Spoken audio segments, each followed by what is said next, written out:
I thought I could deal with it on my own. You know, because I've read all about them." Ron dropped his wand. Hermione Granger? Telling a downright lie to a teacher? If they hadn't found me, I'd be dead now. Harry stuck his wand up its nose, and Ron knocked it out with its own club. They didn't have time to come and fetch anyone. It was about to finish me off when they arrived. Harry and Ron tried to look as though this story wasn't new to them. "Well, in that case," said Professor McGonagall, staring at the three of them. "Miss Granger, you foolish girl, how could you think of tackling a mountain troll on your own?" Hermione hung her head. Harry was speechless. Hermione was the last person to do anything against the rules, and here she was, pretending she had, to get them out of trouble. It was as if Snape had started handing out sweets. "Miss Granger, 5 points will be taken from Gryffindor for this," said Professor McGonagall. "I'm very disappointed in you. If you're not hurt at all, you'd better get off to Gryffindor Tower. Students are finishing the feast in their houses." Hermione left. Professor McGonagall turned to Harry and Ron. "Well, I still say you were lucky, but not many first-years could have taken on a full-grown mountain troll. You each win Gryffindor 5 points. Professor Dumbledore will be informed of this. You may go." They hurried out of the chamber and didn't speak at all until they had climbed 2 floors up. It was a relief to be away from the smell of the troll, quite apart from anything else. "We should have gotten more than 10 points, Ron grumbled. 5, you mean, once she's taken off Hermione's." "Good of her to get us out of trouble like that," Ron admitted. "Mind you, we did save her." "She might not have needed saving if we hadn't locked the thing in with her," Harry reminded him. They had reached the portrait of the fat lady. "Pig snout," they said, and entered. The common room was packed and noisy. Everyone was eating the food that had been sent up. Hermione, however, stood alone by the door waiting for them.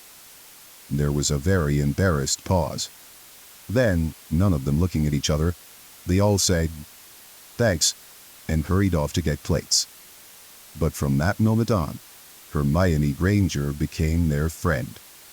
There are some things you can't share without ending up liking each other, and knocking out a 12-foot mountain troll is one of them.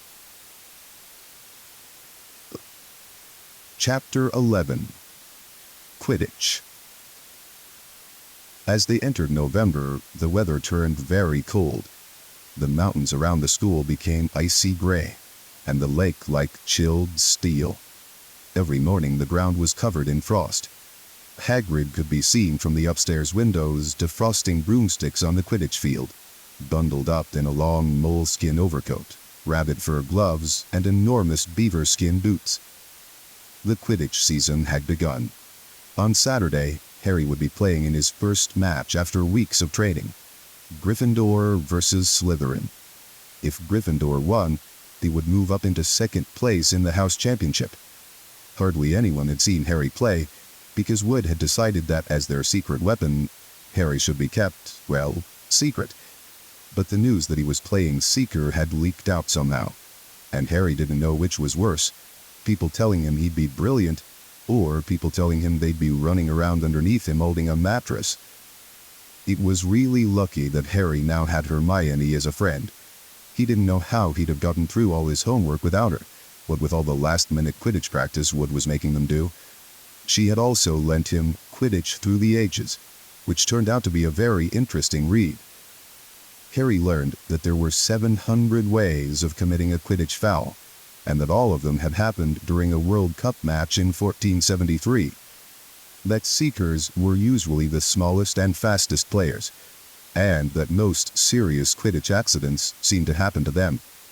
That although people rarely died playing Quidditch, referees had been known to vanish and turn up months later in the Sahara Desert.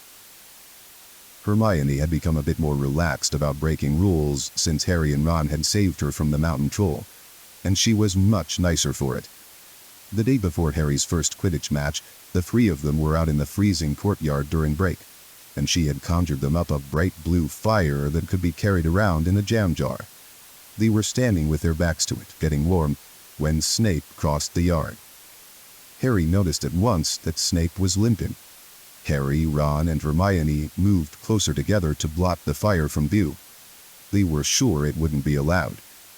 Unfortunately, something about their guilty faces caught Snape's eye. He limped over. He hadn't seen the fire, but he seemed to be looking for a reason to tell them off anyway. "What's that you've got there, Potter?" It was Quidditch Through the Ages. Harry showed him. "Library books are not to be taken outside the school," said Snape. "Give it to me. 5 points from Gryffindor." "He's just made that rule up," Harry muttered angrily as Snape limped away. "Wonder what's wrong with his leg." "Dunno, but I hope it's really hurting him," said Ron bitterly. The Gryffindor common room was very noisy that evening. Harry, Ron, and Hermione sat together next to a window. Hermione was checking Harry and Ron's charms homework for them. She would never let them copy. How will you learn? But by asking her to read it through, they got the right answers anyway. Harry felt restless. He wanted Quidditch Through the Ages back, to take his mind off his nerves about tomorrow. Why should he be afraid of Snape? Getting up, he told Ron and Hermione he was going to ask Snape if he could have it. "Better you than me," they said together, but Harry had an idea that Snape wouldn't refuse if there were other teachers listening. He made his way down to the staff room and knocked. There was no answer. He knocked again. Nothing. Perhaps Snape had left the book in there? It was worth a try. He pushed the door ajar and peered inside. And a horrible scene met his eyes. Snape and Filch were inside alone. Snape was holding his robes above his knees. One of his legs was bloody and mangled. Filch was handing Snape bandages. "Blasted thing," Snape was saying. "How are you supposed to keep your eyes on all 3 heads at once?" Harry tried to shut the door quietly, but... "Potter!" Snape's face was twisted with fury as he dropped his robes quickly to hide his leg. Harry gulped. "I just wondered if I could have my book back." "Get out! Out!" Harry left. Before Snape could take any more points from Gryffindor, he sprinted back upstairs. "Did you get it?" Ron asked as Harry joined them. "What's the matter?" In a low whisper, Harry told them what he'd seen. "You know what this means," he finished breathlessly. "He tried to get past that 3-headed dog at Halloween. That's where he was going when we saw him. He's after whatever it's guarding. And I'd bet my broomstick he let that troll in, to make a diversion." Hermione's eyes were wide. "No, he wouldn't," she said. "I know he's not very nice, but he wouldn't try and steal something Dumbledore was keeping safe." "Honestly, Hermione, you think all teachers are saints or something," snapped Ron. "I'm with Harry. I wouldn't put anything past Snape. But what's he after? What's that dog guarding?" Harry went to bed with his head buzzing with the same question. Neville was snoring loudly, but Harry couldn't sleep. He tried to empty his mind. He needed to sleep. He had to. He had his first Quidditch match in a few hours. But the expression on Snape's face when Harry had seen his leg wasn't easy to forget. The next morning dawned very bright and cold. The great hall was full of the delicious smell of fried sausages and the cheerful chatter of everyone looking forward to a good Quidditch match. "You've got to eat some breakfast." "I don't want anything." "Just a bit of toast," wheedled Hermione. "I'm not hungry." Harry felt terrible. In an hour's time he'd be walking onto the field. "Harry, you need your strength," said Seamus Finnegan. "Seekers are always the ones who get clobbered by the other team." "Thanks, Seamus," said Harry, watching Seamus pile ketchup on his sausages. By 11 o'clock, the whole school seemed to be out in the stands around the Quidditch pitch. Many students had binoculars. The seats might be raised high in the air, but it was still difficult to see what was going on sometimes. Ron and Hermione joined Neville, Seamus, and Bean, the West Ham fan, up in the top row. As a surprise for Harry, they had painted a large banner on one of the sheets Scabbers had ruined. It said, "Potter for President," and Dean, who was good at drawing, had done a large Gryffindor lion underneath. Then Hermione had performed a tricky little charm so that the paint flashed different colors. Meanwhile, in the locker room, Harry and the rest of the team were changing into their scarlet Quidditch robes. Slytherin would be playing in green. Wood cleared his throat for silence.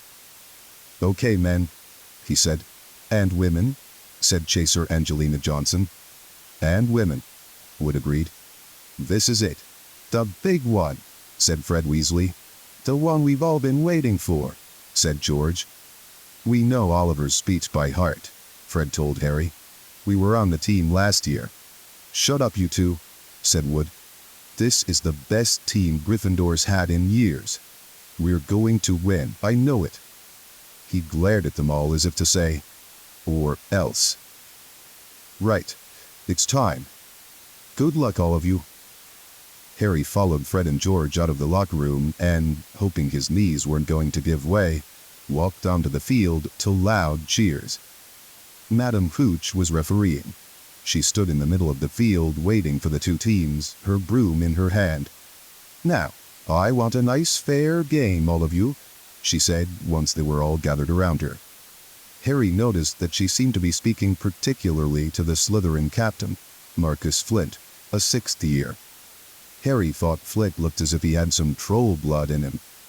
Out of the corner of his eye, he saw the fluttering banner high above, flashing "Potter for President" over the crowd. His heart skipped. He felt braver. "Mount your brooms, please." Harry clambered onto his Nimbus 2000. Madame Hooch gave a loud blast on her silver whistle. 15 brooms rose up, high into the air. They were off. "And the quaffle is taken immediately by Angelina Johnson of Gryffindor. What an excellent chaser that girl is, and rather attractive, too. Jordan?" "Sorry, Professor." The Weasley twins' friend Lee Jordan was doing the commentary for the match, closely watched by Professor McGonagall. "And she's really belting along up there. A neat pass to Alicia Spinnet. A good find of Oliver Woods. Last year only a reserve. Back to Johnson, and no, the Slytherins have taken the quaffle. Slytherin captain Marcus Flint gains the quaffle, and off he goes. Flint flying like an eagle up there. He's going to No, stopped by an excellent move by Gryffindor keeper Wood, and the Gryffindors take the quaffle. That's Chaser Katie Bell of Gryffindor there. Nice dive around Flint. Off up the field, and ouch! That must have hurt. Hit in the back of the head by a bludger. Quaffle taken by the Slytherins. That's Adrian Pusey speeding off toward the goalposts, but he's blocked by a second bludger. Sent his way by Fred or George Weasley, can't tell which. Nice play by the Gryffindor beater anyway. And Johnson back in possession of the quaffle. A clear field ahead, and off she goes. She's really flying. Dodges a speeding bludger. The goalposts are ahead. Come on now, Angelina. Keeper Bletchley dives, misses. Gryffindor score! Gryffindor cheers filled the cold air, with howls and moans from the Slytherins. "Budge up there, move along." "Hagrid!" Ron and Hermione squeezed together to give Hagrid enough space to join them. "Been watching from me hut," said Hagrid, patting a large pair of binoculars around his neck. "But it isn't the same as being in the crowd. No sign of the snitch yet, eh?" "Nope," said Ron. "Harry hasn't had much to do yet." "Kept out of trouble, though. That's something," said Hagrid, raising his binoculars and peering skyward at the spat that was Harry.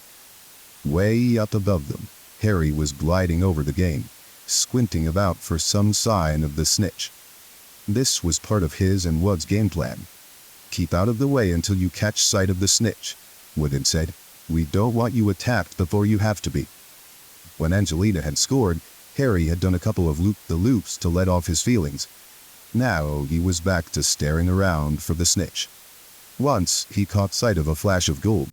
but it was just a reflection from one of the Weasleys' wristwatches. And once a bludger decided to come pelting his way, more like a cannonball than anything, but Harry dodged it, and Fred Weasley came chasing after it. "All right there, Harry," he had time to yell as he beat the bludger furiously toward Marcus Flint. "Slytherin in possession," Lee Jordan was saying. "Chaser Pusey ducks 2 bludgers, 2 Weasleys, and Chaser Ballad speeds toward the—" Wait a moment. Was that the snitch? A murmur ran through the crowd as Adrian Pusey dropped the quaffle, too busy looking over his shoulder at the flash of gold that had passed his left ear. Harry saw it. In a great rush of excitement, he dived downward after the streak of gold. Slytherin seeker Terence Higgs had seen it too. Neck and neck they hurtled toward the snitch. All but Chaser seemed to have forgotten what they were supposed to be doing as they hung in midair to watch. Harry was faster than Higgs. He could see the little round ball, wings fluttering, darting up ahead. He put on an extra spurt of speed. Wham! A roar of rage echoed from the Gryffindors below. Marcus Flint had blocked Harry on purpose, and Harry's broom spun off course, Harry holding on for dear life. "Foul!" screamed the Gryffindors. Madam Hooch spoke angrily to Flint, and then ordered a free shot at the goalposts for Gryffindor. But in all the confusion, of course, the golden snitch had disappeared from sight again. Down in the stands, Dean Thomas was yelling, "Send him off, ref! Red card!" "What are you talking about, Dean?" said Ron. "Red card," said Dean furiously. "In soccer you get shown the red card and you're out of the game." "But this isn't soccer, Dean," Ron reminded him. Hagrid, however, was on Dean's side. "They ought to change the rules. Flint could have knocked Harry out of the air." Lee Jordan was finding it difficult not to take sides. "So, after that obvious and disgusting bit of cheating—" "Jordan?" growled Professor McGonagall. "I mean, after that open and revolting foul—" "Jordan, I'm warning you." All right. Flint nearly kills the Gryffindor seeker, which could happen to anyone, I'm sure, so a penalty to Gryffindor taken by Spinnet, who puts it away, no trouble, and we continue play. Gryffindor still in possession." It was as Harry dodged another bludger, which went spinning dangerously past his head, that it happened. His broom gave a sudden, frightening lurch. For a split second he thought he was going to fall. He gripped the broom tightly with both his hands and knees. He'd never felt anything like that. It happened again. It was as though the broom was trying to buck him off. But Nimbus 2000s did not suddenly decide to buck their riders off. Harry tried to turn back toward the Gryffindor goalposts. He had half a mind to ask Wood to call timeout. And then he realized that his broom was completely out of his control. He couldn't turn it. He couldn't direct it at all. It was zigzagging through the air, and every now and then making violent swishing movements that almost unseated him. Lee was still commentating. Slytherin in possession, Flint with a quaffle, passes Spinnet, passes Bell, hit hard in the face by a bludger. Hope it broke his nose. Only joking, Professor. Slytherin score. Oh no. The Slytherins were cheering. No one seemed to have noticed that Harry's broom was behaving strangely. It was carrying him slowly higher, away from the game, jerking and twitching as it went. "Don't know what Harry thinks he's doing," Hagrid mumbled. He stared through his binoculars. "If I didn't know better, I'd say he lost control of his broom. But he can't have." Suddenly people were pointing up at Harry all over the stands. His broom had started to roll over and over, with him only just managing to hold on. Then the whole crowd gasped. Harry's broom had given a wild jerk, and Harry swung off it. He was now dangling from it, holding on with only one hand. "Did something happen to it when Flint blocked him?" Seamus whispered. "Can't have," Hagrid said, his voice shaking. "Can't nothing interfere with a broomstick except powerful dark magic. No kid could do that to a Nimbus 2000. At these words, Hermione seized Hagrid's binoculars. But instead of looking up at Harry, she started looking frantically at the crowd. "What are you doing?" moaned Ron, gray-faced. "I knew it," Hermione gasped. "Snape, look." Ron grabbed the binoculars. Snape was in the middle of the stands opposite them. He had his eyes fixed on Harry and was muttering non-stop under his breath. "He's doing something. Jinxing the broom," said Hermione. "What should we do?" "Leave it to me." Before Ron could say another word, Hermione had disappeared. Ron turned the binoculars back on Harry. His broom was vibrating so hard, it was almost impossible for him to hang on much longer. The whole crowd was on its feet, watching terrified, as the Weasleys flew up to try and pull Harry safely onto one of their brooms. But it was no good. Every time they got near him, the broom would jump higher still. They dropped lower and circled beneath him, obviously hoping to catch him if he fell. Marcus Flint seized the quaffle and scored 5 times without anyone noticing. "Come on, Hermione," Ron muttered desperately. Hermione had fought her way across to the stand where Snape stood, and was now racing along the row behind him. She didn't even stop to say sorry as she knocked Professor Quirrell head first into the row in front. Reaching Snape, she crouched down, pulled out her wand, and whispered a few well-chosen words. Bright blue flames shot from her wand onto the hem of Snape's robes. It took perhaps 30 seconds for Snape to realize that he was on fire. A sudden yelp told her she had done her job. Scooping the fire off him into a little jar in her pocket, she scrambled back along the row. Snape would never know what had happened. It was enough. Up in the air, Harry was suddenly able to clamber back onto his broom. "Neville, you can look," Ron said. Neville had been sobbing into Hagrid's jacket for the last 5 minutes. Harry was speeding toward the ground when the crowd saw him clap his hand to his mouth as though he was about to be sick. He hit the field on all fours, coughed, and something gold fell into his hand. "I've got the snatch," he shouted, waving it above his head, and the game ended in complete confusion. "He didn't catch it, he nearly swallowed it." Flint was still howling 20 minutes later, but it made no difference. Harry hadn't broken any rules, and Lee Jordan was still happily shouting the results. Gryffindor had won by 170 points to 60. Harry heard none of this, though. He was being made a cup of strong tea back in Hagrid's hut with Ron and Hermione. "It was Snape," Ron was explaining. "Hermione and I saw him. He was cursing your broomstick, muttering. He wouldn't take his eyes off you."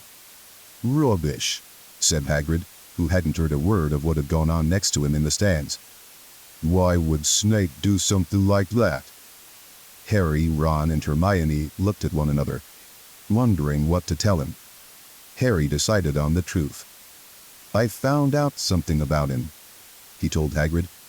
"He tried to get past that 3-headed dog on Halloween. It bit him. We think he was trying to steal whatever it's guarding." Hagrid dropped the teapot. "How do you know about Fluffy?" he said. "Fluffy? Yeah, he's mine. Bought him off a Greek chappie I met in the pub last year. I lent him to Dumbledore to guard the—" "Yes?"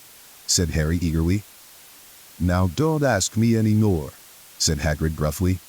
"That's top secret, that is." "But Snape's trying to steal it." "Rubbish," said Hagrid again.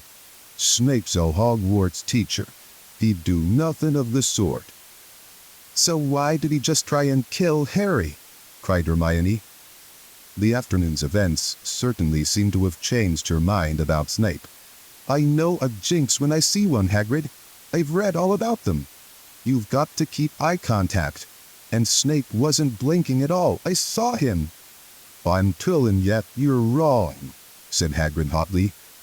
"I don't know why Harry's broom acted like that, but Snape wouldn't try and kill a student. Now listen to me, all 3 of you. You're meddling in things that don't concern you. It's dangerous. You forget that dog, and you forget what it's guarding. That's between Professor Dumbledore and Nicholas Flamel." "Aha," said Harry. "So there's someone called Nicholas Flamel involved, is there?" Hagrid looked furious with himself. Chapter 12. The Mirror of Erised. Christmas was coming. One morning in mid-December, Hogwarts woke to find itself covered in several feet of snow. The lake froze solid, and the Weasley twins were punished for bewitching several snowballs so that they followed Quirrell around, bouncing off the back of his turban. The few owls that managed to battle their way through the stormy sky to deliver mail had to be nursed back to health by Hagrid before they could fly off again. No one could wait for the holidays to start. While the Gryffindor common room and the Great Hall had roaring fires, the drafty corridors had become icy, and a bitter wind rattled the windows in the classrooms. Worst of all were Professor Snape's classes down in the dungeons, where their breath rose in a mist before them, and they kept as close as possible to their hot cauldrons. "I do feel so sorry," said Draco Malfoy, one potions class, "for all those people who have to stay at Hogwarts for Christmas because they're not wanted at home." He was looking over at Harry as he spoke. Crabbe and Goyle chuckled. Harry, who was measuring out powdered spine of lionfish, ignored them. Malfoy had been even more unpleasant than usual since the Quidditch match. Disgusted that the Slytherins had lost, he had tried to get everyone laughing at how a wide-mouthed tree frog would be replacing Harry as Seeker next.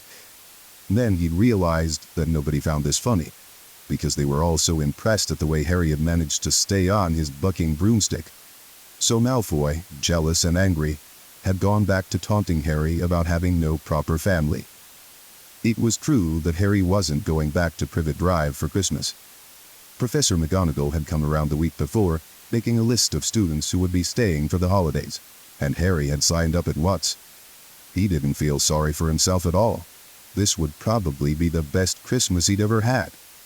Ron and his brothers were staying too, because Mr. and Mrs. Weasley were going to Romania to visit Charlie. When they left the dungeons at the end of potions, they found a large fir tree blocking the corridor ahead. Two enormous feet sticking out at the bottom and a loud puffing sound told them that Hagrid was behind it. "Hi, Hagrid. Want any help?" Ron asked, sticking his head through the branches. "No, I'm all right, thanks, Ron." "Would you mind moving out of the way?" came Malfoy's cold drawl from behind them. "Are you trying to earn some extra money, Weasley? Hoping to be gamekeeper yourself when you leave Hogwarts, I suppose? That hut of Hagrid's must seem like a palace, compared to what your family's used to." Ron dived at Malfoy just as Snape came up the stairs. "Weasley?" Ron let go of the front of Malfoy's robes. "You was provoked, Professor Snape," said Hagrid, sticking his huge hairy face out from behind the tree. "Malfoy was insulting his family. Be that as it may, fighting is against Hogwarts rules, Hagrid," said Snape silkily. 5 points from Gryffindor, Weasley, and be grateful it isn't more. Move along, all of you." Malfoy, Crabbe, and Goyle pushed roughly past the tree, scattering needles everywhere and smirking. "I'll get him," said Ron, grinding his teeth at Malfoy's back. "One of these days I'll get him." "I hate them both," said Harry. "Malfoy and Snape." "Come on, cheer up. It's nearly Christmas," said Hagrid. "Tell you what. Come with me and see the Great Hall. Luck's a treat." So the three of them followed Hagrid and his tree off to the Great Hall, where Professor McGonagall and Professor Flitwick were busy with the Christmas decorations. "Ah, Hagrid, the last tree. Put it in the far corner, would you?" The hall looked spectacular. Festoons of holly and mistletoe hung all around the walls, and no less than 12 towering Christmas trees stood around the room, some sparkling with tiny icicles, some glittering with hundreds of candles.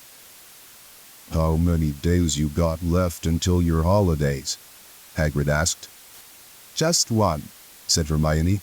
"And that reminds me, Harry, Ron, we've got half an hour before lunch. We should be in the library."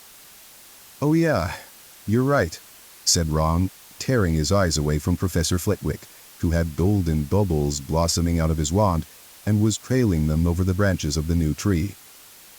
"The library?" said Hagrid, following them out of the hall. Just before the holidays?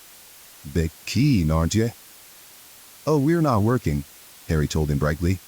Ever since you mentioned Nicholas Flamel, we've been trying to find out who he is. You what? Hagrid looked shocked. Listen here, I've told ya. Drop it.